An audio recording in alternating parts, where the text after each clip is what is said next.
ಇದು ಸಮಾಹಿತವು, ಇದು ಶುಭೋದಯವು, ಇದು ಸಕಲ ಪುರುಷಾರ್ಥ ಸಾಧನವು, ಇದು ಸುಜನ ಸನ್ಮಾನವು, ಇದು ಸಂಸಾರ ಸೌಖ್ಯ ಫಲ, ಇದು ಸುಬಲವು ಇದಬಲವು, ಇದು ಸುಬಲವಿದಬಲವು, ಇದಾಮ್ನಾಯದ ಸುನಿಶ್ಚಯ ನೀತಿ ಕಾರ್ಯದ ಹದನನರಿದು ಆಚರಿಸಬಲ್ಲವನವನೇ ಪಂಡಿತನು.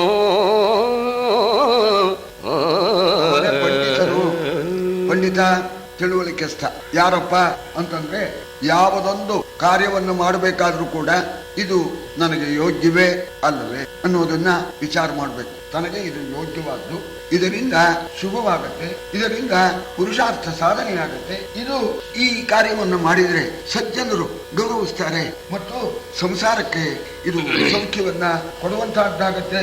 ಇದು ದುರ್ಬಲ, ಇದು ಬಲಿಷ್ಠ ಅಂತ ಹೇಳಿ ಇದು ದುರ್ಬಲವಾದ್ದನ್ನ ಬಿಟ್ಟು ಬಲಿಷ್ಠವಾದ್ದನ್ನ ಆಚರಿಸ್ತಕ್ಕಂಥದ್ದು ಮತ್ತು ಇದು ಶಾಸ್ತ್ರಸಮ್ಮತ, ಇದು ನೀತಿ ಸಮ್ಮತ. ಇಂಥದ್ದನ್ನು ಮಾಡಿದರೆ ಇಹಪರಗಳಲ್ಲಿ ತನಗೆ ಶ್ರೇಯಸ್ಸಾಗತ್ತೆ ಅಂತ ತಿಳ್ಕೊಂಡು ಯಾವಾತನು ಆಚರಿಸ್ತಾನೋ ಅವನೇನೆ ನಿಜವಾದ ಬುದ್ಧಿವಂತ ಪಂಡಿತ. ಧರೆಯೊಳಿ ಹೊತ್ತಿನಲಿ ನಿನಗೈಶ್ವರ್ಯದಲ್ಲಿ, ಮಕ್ಕಳಲ್ಲಿ ಖಂಡೆಯ ಸಿರಿಯಲಿ, ಒಡ ಹುಟ್ಟಿದರು ಸಪ್ತಾಂಗದ ನಿಸತಿಯರಲಿ,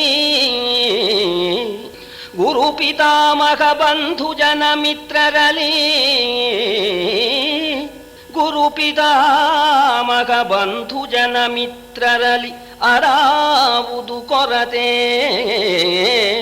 ಕೌಂತೆಯರನು ಎರವಿಗರ ಮಾಡುವರೇ, ಕೌಂತೆಯರನು ಎರವಿಗರ ಮಾಡುವರೇ, ಧೃತರಾಷ್ಟ್ರ ಕೇಳೆಂದ. ಧೃತರಾಷ್ಟ್ರ, ಎಲ್ಲ ಇದೆ ಭಗವದ್ ಅನುಗ್ರಹದಿಂದ ನಿನಗೆ ಯಾವುದೊಂದು ಕೊರತೆನೂ ಇಲ್ಲ. ಭೂಮಿ ಇದೆ, ಐಶ್ವರ್ಯ ಇದೆ, ಮಕ್ಕಳಿದ್ದಾರೆ, ಹೆಂಡತಿ ಇದ್ದಾಳೆ, ಮತ್ತು ಈ ಗುರುಗಳಿದ್ದಾರೆ, ಪಿತಾಮಹರಿದ್ದಾರೆ, ಬಂಧುಗಳಿದ್ದಾರೆ, ಸಮಸ್ತವೂ ಇದೆ. ಇಷ್ಟೆಲ್ಲ ಇರ್ತಾ ಆ ಪಾಂಡವರು ನಿನ್ನ ತಮ್ಮನ ಮಕ್ಕಳು, ಅವರನ್ನ ನೀನು ದೂರ ಮಾಡಿಬಿಟ್ಟಿದೆಯಲ್ಲೋ, ಹೊರಗಾಕಿದೆಯಲ್ಲೋ, ಶತ್ರುತ್ವ ಮಾಡ್ತಾ ಇದೆಯಲ್ಲೋ, ಇದನ್ನು ಮಾಡಬಹುದೇನಪ್ಪ? ಪಾಪ ಅವರೇನು ಪಾಪ ಮಾಡಿದ್ದಾರೆ, ಅವ್ರನ್ನ ಯಾಕೆ ಹೊರಗೆ ಹಾಕ್ತಾ ಇದೀಯ ನೀನು? ತಂದೆ ತಾಯಿಗಳಾಜ್ಞೆಯನು ಸಾನಂದದಲ್ಲಿ ಪಾಲಿಸುತ್ತ, ಮದವನು ಮುಂದುಗೆಡಿಸಿ ಸುಧರ್ಮದಲ್ಲಿ ರಾಜ್ಯವನ್ನು ಪಾಲಿಸುತ್ತ, ಬಂಧು ಬಳಗವ ಸಲಹಿ ಭೂಸುರ ವೃಂದವನು ನೆರೆ ಹೊರೆ ಒಡೆವ ಸುತವಂದ್ಯನೈ ಲೋಕಕ್ಕೆ, ಬಂಧು ಬಳಗವ ಸಲಹಿ ಭೂಸುರ ವೃಂದವನು ನೆರೆ ಹೊರೆ ಒಡೆವ ಸುತವಂದ್ಯನೈ ಲೋಕಕ್ಕೆ, ಚಿತ್ತೈದೆಂದನ ವಿದುರ.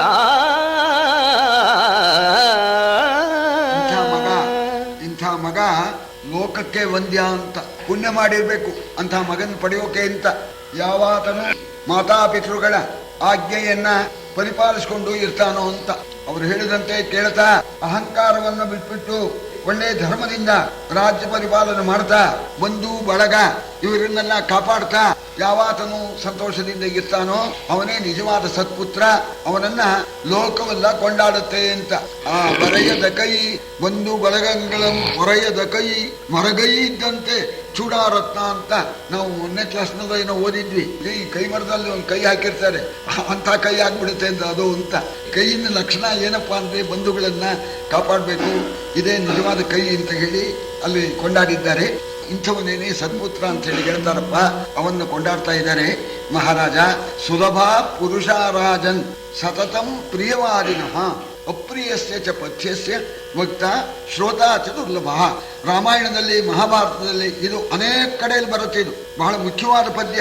ಪ್ರಪಂಚದಲ್ಲೇ ಇಂಥ ಜನ ಬೇಕಾದಷ್ಟು ಜನ ಸಿಗ್ತಾರಂತೆ. ಯಾವಾಗ್ಲೂ ಒಳ್ಳೆ ಮಾತಾಡೋದು, ಮುಖಸ್ತುತಿ ಮಾಡೋದು. ನಿಮ್ ಸಮಾನ ಇಲ್ಲ ಸ್ವಾಮಿ ಇಂತ ಹೇಳ್ತಕ್ಕಂತ ಮುಖಸ್ತುತಿ ಮಾಡ್ತಾ ಒಳ್ಳೆ ಪ್ರಿಯವಾದಂತ ಮಾತಾಡ್ತಕ್ಕಂಥವ್ರು ಬೇಕಾದಷ್ಟು ಜನ ದೊರೀತಾರೆ. ಕೇಳೋದಕ್ಕೆ ಅಪ್ರಿಯ ಆದ್ರೆ ಹಿತ.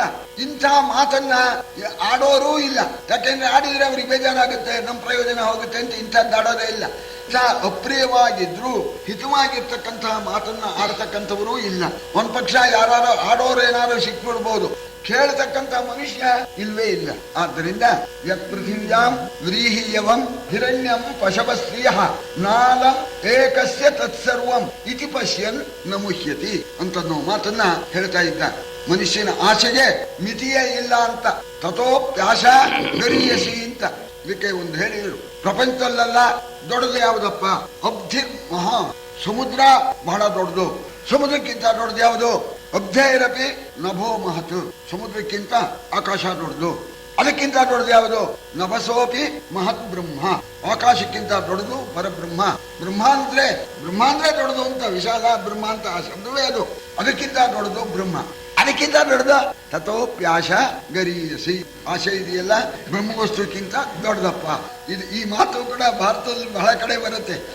ಈ ಮಾತನ್ನ ಅನುಭವಿಸಿರ್ತಕ್ಕಂಥ ಯಯಾತಿ ಮಹಾರಾಜ ತಾನು ತೀರ್ಮಾನ ಹೇಳ್ಬಿಟ್ಟ, ಪ್ರಪಂಚದಲ್ಲಿ ತೃಪ್ತಿ ಪಟ್ಕೊಂಡದ್ದು ಮನುಷ್ಯನಿಗೆ ಸುಖವಿಲ್ಲ, ಆಶೆಯಿಂದ ಪ್ರಯೋಜನವಿಲ್ಲ ಅಂತ. ಯತ್ ಪೃಥಿವ್ಯಾಂ ವ್ರೀಹಿಯವ, ಪ್ರಪಂಚದಲ್ಲಿರ್ತಕ್ಕಂಥ ಭೂಮಿಯಲ್ಲಿ ಬೆಳೆಯತಕ್ಕಂಥ ಧಾನ್ಯವೆಲ್ಲ ಒಬ್ಬನಿಗೆ ಸೇರಿದೆ. ಹಿರಣ್ಯಂ ಪಶವ ಸ್ತ್ರೀಯ, ಪ್ರಪಂಚದಲ್ಲಿ ಇರತಕ್ಕಂಥ ಬಂಗಾರ ಎಲ್ಲ ಒಬ್ಬನಿಗೆ ಸೇರಿದೆ. ಪ್ರಪಂಚದಲ್ಲಿರ್ತಕ್ಕಂತಹ ಪಶುಗಳು, ಹಸು ಮುಂತಾದ್ದು ಒಬ್ಬನಿಗೆ ಸೇರಿದೆ. ಸ್ತ್ರೀಯರೆಲ್ಲ ಒಬ್ಬನಿಗೆ ಸೇರಿದೆ.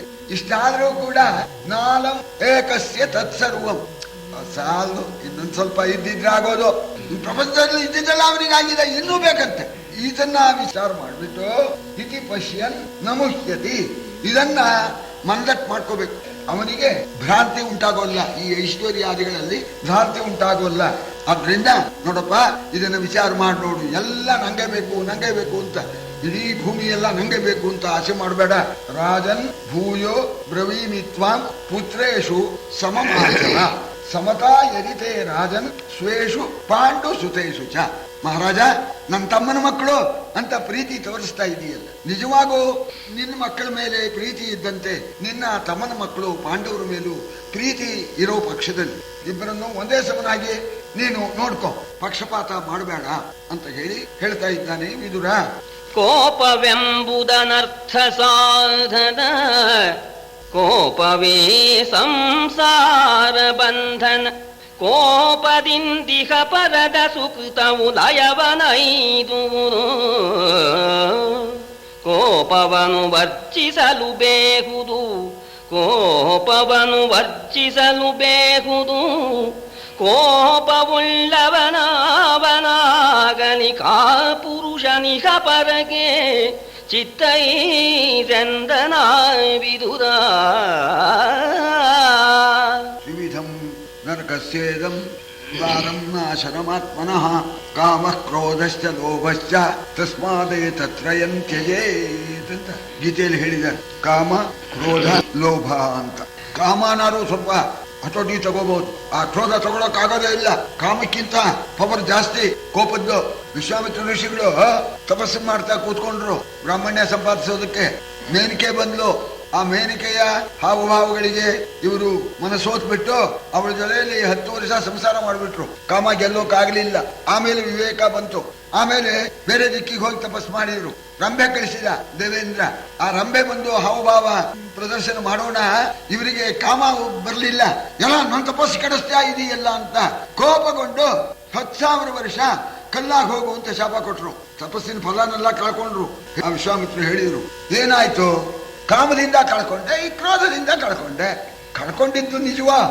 ಕಾಮನಾರು ಸಹಿಸ್ಕೋಬಹುದು, ತಡ್ಕೋಬಹುದು, ಕ್ರೋಧ ತಡ್ಕೊಳ್ಳೋಕ್ಕಾಗಲ್ಲ ಅಂತ ತೀರ್ಮಾನ ಮಾಡಿದ್ರು. ಕೋಪದಿಂದ ತನಗೂ ಸಂಕಟ. ಯಾರು ಕೋಪಿಷ್ಣೋ ಅವನಿಗೆ ಸುಖವಿಲ್ಲ, ಬಹಳ ಸಂಕಟ, ತಾನು ಸಂಕಟ ಪಡ್ತಾನೆ. ಅನರ್ಥಕ್ಕೆ ಕಾರಣಭೂತವಾಗಿರ್ತಕ್ಕಂಥದ್ದು ಕೋಪವೇ. ಸಂಸಾರಕ್ಕೆ ಬಂಧಕವಾಗಿರ್ತಕ್ಕಂಥದ್ದು ಕೋಪದಿಂದ ಇಹ ಪರ ಎಲ್ಲ ಕೆಟ್ಟೋಗುತ್ತೆ. ಕೋಪದಿಂದ ಪುಣ್ಯವೆಲ್ಲವೂ ಕೂಡ ನಾಶವಾಗಿ ಹೋಗ್ಬಿಡುತ್ತೆ. ಆದ್ದರಿಂದ ಕೋಪವನ್ನ ಬಿಡೋದಕ್ಕೆ ಪ್ರಯತ್ನ ಮಾಡ್ಬೇಕು. ಬರುತ್ತೆ ಕೋಪ, ತಡ್ಕೋಬೇಕು, ಕೋಪ ಮಾಡ್ಕೋಬಾರದು. ಸರ್ವ ಪ್ರಯತ್ನ ಮಾಡ್ಬೇಕಂತೆ. ಕೋಪವನ್ನು ವರ್ಜಿಸಲು ಬೇಹುದು ಅಂತ ಏಕದಮ್ ಕೋಪವನ್ನ ಹತೋಟಿಗೆ ತರೋಕ್ಕಾಗೋಲ್ಲ. ನಿಧಾನವಾಗಿ ವಿಚಾರ ಮಾಡಿ ಕೋಪವನ್ನು ಬಿಟ್ಬಿಡ್ಬೇಕು. ಕೋಪವುಳ್ಳ ಅವನು ಯಾವನೇ ಆಗಲಿ ಅವನು ಕಾಪುರುಷ ಅಂತ. ಆದ್ರಿಂದ ಕೋಪವನ್ನು ಹತೋಟಿಗೆ ತಗೋಬೇಕು. ಯತಿ ಕೆಡುಗು ದುಸ್ಸಂಗದಲ್ಲಿ, ಭೂಪತಿ ಕೆಡುಗು ದುರ್ಮಂತ್ರಿಯಲಿ, ವರಸುತ ಕೆಡುಗು ಲಾಲನೆಗಳಲ್ಲಿ, ಕೃಷಿ ಕೆಡಗುಪೇಕ್ಷೆಯಲಿ, ಮತಿ ಕೆಡಗು ಮಧುಪಾನದಲ್ಲಿ, ಮತಿ ಕೆಡುಗು ಮಧುಪಾನದಲ್ಲಿ, ಸದ್ಗತಿ ಕೆಡುಗು ದುಶ್ಚರಿತದಲ್ಲಿ, ನಿಜ ಸತಿ ಕೆಡುಗು ದುರ್ವ್ಯಸನದಲ್ಲಿ, ಭೂಪಾನ ಕೇಳೆಲ್ದ. ಸನ್ಯಾಸಿ ದುಸ್ಸಂಗದಿಂದ ಕೆಟ್ಟೋಗ್ತಾನೆ ಅಂತ, ಸಂಘದಿಂದಲೇ ಕೆಟ್ಟೋಗ್ತಾನೆ. ಸನ್ಯಾಸಿ ಏಕಾಂಗಿಯಾಗೇ ಇರಬೇಕು. ಸಂಘ ಸರ್ವಾತ್ಮನ ತ್ಯಾಜ್ಯ ಅಂತ ಹೇಳ್ತಾರೆ. ಸಂಘವೇ ಒಳ್ಳೇದಲ್ಲ, ಅದನ್ನು ದುಸ್ಸಂಗದಿಂದ ಸನ್ಯಾಸಿ ಕೆಟ್ಟೋಗ್ತಾನೆ. ಭೂಪತಿ ಕೆಡಗೋ ದುರ್ಮಂತ್ರಿಯಲ್ಲಿ, ಒಳ್ಳೆ ಮಂತ್ರಿ ಇಲ್ಲದೆ ಇದ್ರೆ ರಾಜ ಕೆಟ್ಟೋಗ್ತಾನೆ. ನಿಜ ಸುತ ಕೆಡಗು ಲಾಲನ ಹೇಳಲಿ ಅಂತ, ಅತಿ ಮುದ್ದು ಮಾಡಬಾರ್ದು ಅಂತ. ಲಾಲಯೇ ಪಂಚವರ್ಷಾಣಿ ಅಂತ ಹೇಳ್ತಾರೆ. 5 ವರ್ಷ ಮುದ್ದು ಮಾಡಬೇಕು. 5 ವರ್ಷ ಆದ್ಮೇಲೆ ಅವನಿಗೆ ಸರಿಯಾಗಿ ಶಿಕ್ಷೆ ವಿಧಿಸಬೇಕು ಅಂತ ಹೇಳಿ ಹೇಳ್ತಾರೆ. ಅತಿಯಾಗಿ ಮುದ್ದು ಮಾಡಿಬಿಟ್ರೆ ಮಗ ಕೆಟ್ಟೋಗ್ಬಿಡ್ತಾನೆ ಅಂತ ಹೇಳಿ. ಕೃಷಿ ಕೆಡಗು ಉಪೇಕ್ಷೆಯಲ್ಲಿ, ಕೃಷಿ ಅಂತನ್ನೋದು ದಿನ ನೋಡ್ತಾ ಇರ್ಬೇಕು ಅಂತ. ಇವತ್ತೇ ನಾಳೆ ಹೋದ್ನಾಯ್ತು ಅಂತ ಉಪೇಕ್ಷೆ ಮಾಡಿದ್ರೆ ಕೃಷಿ ಕೆಟ್ಟೋಗ್ಬಿಡುತ್ತೆ ಅಂತ. ಹಾಗೇನೆ ಮಧುಪಾನದಿಂದ ಬುದ್ಧಿ ಕೆಟ್ಟೋಗುತ್ತೆ. ದುಷ್ಟರು ಸಹವಾಸ ಮಾಡೋದರಿಂದ, ದುಷ್ಕರ್ಮವನ್ನ ಮಾಡೋದ್ರಿಂದ, ದುರಾಚಾರದಿಂದ ಸದ್ಗತಿ ಒಳ್ಳೆ ಗತಿ ಕೆಟ್ಟೋಗುತ್ತೆ. ದುರ್ವ್ಯಸನದಿಂದ ನಿಜ ಸತಿ ಕೆಟ್ಟೋಗ್ತಾಳೆ ಅಂತ ಹೇಳ್ತಾ ಇದ್ದಾನೆ. ಸ್ನೇಹಪೂರ್ವಕದಿಂದ ಮನದೊಳಗಾಗಿಸಲು ಲಕ್ಷ್ಮೀಶನವರಿಗೆ ಬೇಗ ಪುರುಷಾರ್ಥಂಗಳಗವು ಎಂದಿದ್ದರಲ್ಲಲ್ಲಿ. ಲಕ್ಷ್ಮೀಶನ ಸ್ನೇಹಪೂರ್ವಕದಿಂದ ಮನದೊಳಗಾಹಿಸಲು ಲಕ್ಷ್ಮೀಶನ ಅವರಿಗೆ ಬೇಗ ಪುರುಷಾರ್ಥಂಗಳಗವು ಎಂದಿದ್ದರಲ್ಲಲ್ಲಿ. ಈಗದನು ತಪ್ಪುವುದೇ ಕೂರ್ಮನ ಮೋಹದಲ್ಲಿ, ತತ್ಸಂತತಿಗೆ ನಿರ್ವಾಹವಗವೋ ಅರಸ ಚಿತ್ತೈದೆಂದನ ವಿದುರ. ಇಲ್ಲೇ ಒಂದು ಮಾತು ಹೇಳ್ತಾನೆ. ಈ ಕೂರ್ಮ ಆಮೆ ಇದೆಯಲ್ಲ, ಅದು ಎಲ್ಲ ಇರುತ್ತಂತೆ. ಅದ್ರ ಮರಿಗಳು ಎಲ್ಲ ಇರುತ್ತೆ. ಆಮೇಲೆ ಆ ಕೂರ್ಮಕ್ಕೆ ಇಲ್ಲಿ ಆಹಾರ ಸಿಗುತ್ತೆ. ಮರಿನ್ ನೆನೆಸ್ಕೊಳ್ಳುತ್ತದು. ಮರಿನ್ ನೆನೆಸ್ಕೊಂಡು ನಮ್ಮ ಮರಿಗಳಿಗೆ ಈ ಆಹಾರ ಹೋಗಲಿ ಅಂತ ಮನಸ್ಸಲ್ಲಿ ಮಾಡ್ಕೊಳ್ಳುತ್ತಂತೆ. ಇಲ್ಲಿ ಆಹಾರ ತಿನ್ನುತ್ತಂತೆ. ಇದು ಈ ಕೂರ್ಮ ತಿಂದ ಆಹಾರ, ಅದರಿಂದ ಎಲ್ಲೋ ಇರ್ತಕ್ಕಂಥ ಮರಿಗಳಿಗೆ ತೃಪ್ತಿ ಆಗುತ್ತಂತೆ. ಅದೇ ರೀತಿಯಾಗಿ ಆ ಲಕ್ಷ್ಮೀಶ, ಆ ಪರಮಾತ್ಮ ತನ್ನವರು ಅಂತ ಯಾರಿದ್ದಾರೋ ಅವರಿಗೆ ಇಂಥದ್ದು ಬರ್ಲಿ ಅಂತ ತಾನು ಅಪೇಕ್ಷೆ ಬಿಟ್ಬಿಡ್ತಾನೆ. ಪರಮಾತ್ಮ ತಾನು ಕೂತ ಕಡೆಯಲ್ಲೇ ಅಪೇಕ್ಷೆ ಪಟ್ರೆ ತನ್ನವರಿಗೆ ಇಂಥದ್ದು ಒದಗಲಿ ಅಂತ ಅದು ಒದಗಿ ಬಿಡುತ್ತೆ ಅಂತ. ಸಾಮಾನ್ಯ ಕೂರ್ಮಕ್ಕೆ ಅಂತ ಯೋಗ್ಯತೆ ಇದ್ದ ಮೇಲೆ ಆ ಲಕ್ಷ್ಮೀಶನಿಗೆ ತಮ್ಮವರಿಗೆ ಕರುಣಿಸೋದು ಏನ್ ಮಹಾ ದೊಡ್ಡದು ಅಂತ. ಎಲ್ಲೇ ಇದ್ರೂ ಕೂಡ ಪರಮಾತ್ಮ ಅಪೇಕ್ಷೆ ಪಟ್ಟ ಮಾತ್ರಕ್ಕೇನೆ ಪರಮಾತ್ಮನ ಭಕ್ತರಿಗೆ ಈ 4 ವಿಧವಾದ ಪುರುಷಾರ್ಥಗಳು ಕೂಡ ಲಭಿಸುತ್ತೆ. ಕೂಡಿದೆಡೆಯಲ ಕೃತ್ಯ ಶತವನು ಜೋಡಿಸಿದವರು ಮಿತ್ರರುಗಳಿಗೆ ಕೇಡ ಚಿಂತಿಸಿದವರುಗಳು, ಪುರುಷಾರ್ಥವನು ತಮಗೆ ಮಾಡಿದವರುಗಳಿಗೆ ವಿಘಾತಿಯ ಹೂಡಿದವದಿರು ನರಕದೊಳಗೋಲಾಡದಿಗರೇ. ಪುರುಷಾರ್ಥವನು ತಮಗೆ ಮಾಡಿದವರುಗಳಿಗೆ ವಿಘಾತಿಯ ಹೂಡಿದವದಿರು ನರಕದೊಳಗೋಲಾಡದಿಗರೇ. ರಾಯ ಚಿತ್ತೈದೆಂದನ ವಿದುರ. ಮೂಡಿದೆಡೆಯಲ್ಲಿ ಅಕೃತ್ಯ ಶತವನ್ನು ಜೋಡಿಸಿದವರು ಅಂತ. ಅನ್ಯೋನ್ಯವಾಗಿರೋ ಕಡೆ ಒಳಗೆ ನಂಬಿದವರಿಗೆ ದ್ರೋಹ ಮಾಡೋದು ಅಂತ ಇದರ ಅರ್ಥ. ಚೆನ್ನಾಗಿರ್ತಕ್ಕಂಥ ಕಡೆ ಒಳಗೇನೆ ತೋಡು ಬಿಡೋದು, ಅಲ್ಲಿ ಅನ್ಯಾಯ ಮಾಡ್ಬಿಡೋದು. ಮತ್ತೂ ಮಿತ್ರರು ನಂಬಿರ್ತಾರೆ.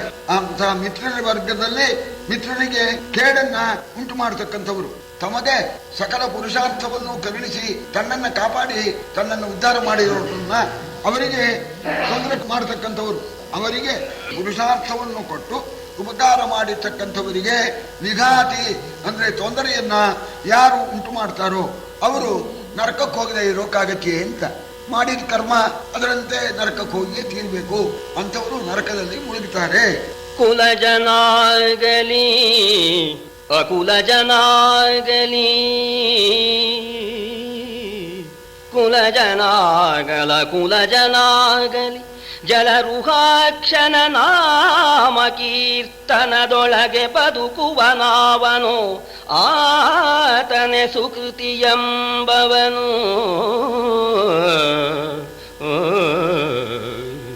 ಉಳಿದ ಜಪ ತಪ ನಿಯಮ ಹೋಮಂಗಳಲಿ ಸಂಸಾರಾರ್ಣವನು ಉಚ್ಚಳಿಸಬಹುದೇ. ಉಳಿದ ಜಪ ತಪ ನಿಯಮ ಹೋಮಂಗಳಲಿ ಸಂಸಾರಾರ್ಣವನುಚ್ಚಳಿಸಬಹುದೇ. ರಾಯ ಚಿತ್ತೈತು ಎಂದನ ವಿದುರ.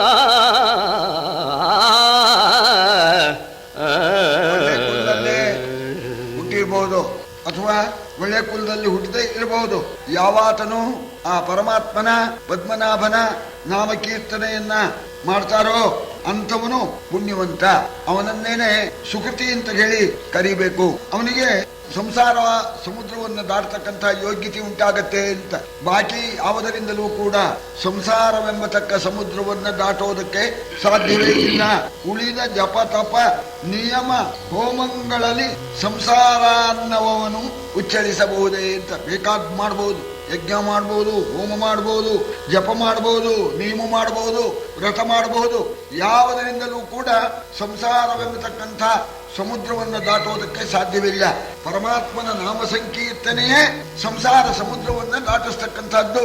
ಸುಲಭದ ಭಕುತಿಗೆ ಸುಲಭನೆಂದೆನಿಸುವ ಜಲರುಜುಹನಾಭನ ನೀ ನೆನೆ ಮನವೇ ಕಲಿಯುಗದಲ್ಲಿ ನಮ್ಮ ರಾಮನ ನೆನೆದರೆ ಕುಲಕೋಟಿಗಳು ಧರಿಸುವು ಅಂತ. ಆ ರಾಮನ ನಾಮ ಅದು ಕುಲಕೋಟಿಯನ್ನ ಉದ್ಧಾರ ಮಾಡುತ್ತೆ, ಸಂಸಾರ ಸಮುದ್ರದಿಂದ ದಾಟಿಸಿ ಬಿಡುತ್ತೆ ಅಂತ. ಕಿರಾತರು, ಬೇಡರು, ಕೊಲೆ ಮುಂತಾದ್ದನ್ನು ಮಾಡ್ತಕ್ಕವರು, ಪ್ರಾಣಿ ಹತ್ಯೆ ಮಾಡ್ತಕ್ಕಂಥವರು ಅವರು ರಾಮ ಅಂತಂದ್ರಂತೆ. ಈ ರೀತಿ ರಾಮ ಅನ್ಲಿಲ್ಲ ಅವರು. ವನೇಚ ರಾಮ ಅಂದ್ರಂತವರು.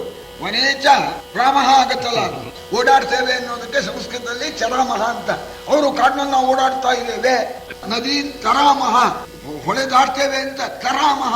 ತಾ ಬಿಟ್ಬಿಟ್ರೆ ರಾಮ ಉಳಿತಾ ಇಲ್ಲು. ನ ಭಯಂ ಸ್ಮರಾಮಹ, ನಮ್ಗೆ ಭಯ ಅನ್ನೋದೇ ಇಲ್ಲ ಅಂತ. ಈ ರೀತಿ ಯಾವುದೋ ಉದ್ದೇಶದಿಂದ ಅವರು ರಾಮ ಹೇಳಿದ್ದಾರೆ. ರಾಮನಾಮ ಹೇಳಬೇಕು ಅನ್ನೋ ಉದ್ದೇಶದಿಂದ ಹೇಳಲಿಲ್ಲ. ಈ ರೀತಿ ಹೇಳಿದ್ರು ಕೂಡ ರಾಮ ಅಂತ ಅನ್ನೋದು ಅವರ ಬಾಯಲ್ಲಿ ಬಂದಿದ್ರಿಂದ ಮುಕ್ತಿಂಗತಾಹ ರಾಮ ಕಥಾನುಷಂಗಾತ್, ಆ ರಾಮ ಶಬ್ದ ಅವರ ಬಾಯಲ್ಲಿ ಬಂದಿದ್ರಿಂದ ಅವರು ಮುಕ್ತಿಯನ್ನು ಪಡೆದರು ಅಂತ. ಅದಕ್ಕೆ ಹೇಳ್ತಾರೆ, ಹರಿರ್ಹರತಿ ಪಾಪಾರಿ ದುಷ್ಟ ಚಿತ್ತೈರಪಿ ಸ್ಮೃತಃ ಅನಿಚ್ಛಯಾಪಿ ಸಂಸ್ಪೃಷ್ಟ ದಹತ್ಯೇವ ಹಿ ಪಾವಕಃ. ತಿಳಿದೇ ಮುಟ್ಲಿ, ತಿಳಿದು ಮುಟ್ಲಿ ಬೆಂಕಿ ಸುಡುತ್ತೆ. ಆ ಬೆಂಕಿ ಇಲ್ಲ, ಬೂದಿ ಮಾಡ್ಕೊಂಡ್ಬಿಟ್ಟಿದ್ದೆ, ಬಿಡೋದಿಲ್ಲ. ಅದು ಕೆಂಡ ಇತ್ತು, ಸುಟ್ಬಿಡ್ತು, ಬೆಂಕಿ ಸುಡೋದಲ್ಲ. ಹಾಗೆ ಪರಮಾತ್ಮನ ನಾಮಕ್ಕೆ, ಹರಿನಾಮಕ್ಕೆ ಪಾಪವನ್ನ ನಾಶ ಮಾಡತಕ್ಕಂಥ ಧರ್ಮ. ಹಂಗಾರೆ ಹೇಳ್ಕೋ ನೀನು ಹರಿ ಅಂತನ್ನು ಅಂತ. ಈ ರೀತಿಯಾಗಿ ಆ ಪರಮಾತ್ಮನ ನಾಮ ಸಂಕೀರ್ತನೆ ಯಾವಾತನು ಮಾಡ್ತಾನೋ ಅವನೇ ಪುಣ್ಯವಂತ. ಇನನುದಯಿಸನಿ ಪಶ್ಚಿಮಾದ್ರಿಯೊಳು ಅನಲನೊಮ್ಮೆ ಹಿಮಾಂಶುವಾಗಲಿ, ಕನಕಗಿರಿಗಳಲ್ಲಾಟವಾಗಲಿ ಪರ್ವತಾಗ್ರದಲ್ಲಿ, ವನಜ ವಿಕಸಿತವಾದೊಡೆಯೂ ವನಜ ವಿಕಸಿತವಾದೊಡೆಯೂ ಸಜ್ಜನರುಗಳು ನುಡಿದೆರಡನಾಡರು ಮನವಚನ ಕಾಯದಲ್ಲಿ. ಸಜ್ಜನರುಗಳು ನುಡಿದೆರಡನಾಡರು ಮನವಚನ ಕಾಯದಲ್ಲಿ ಚಿತ್ತೈದೆಂದನ ವಿದುರ.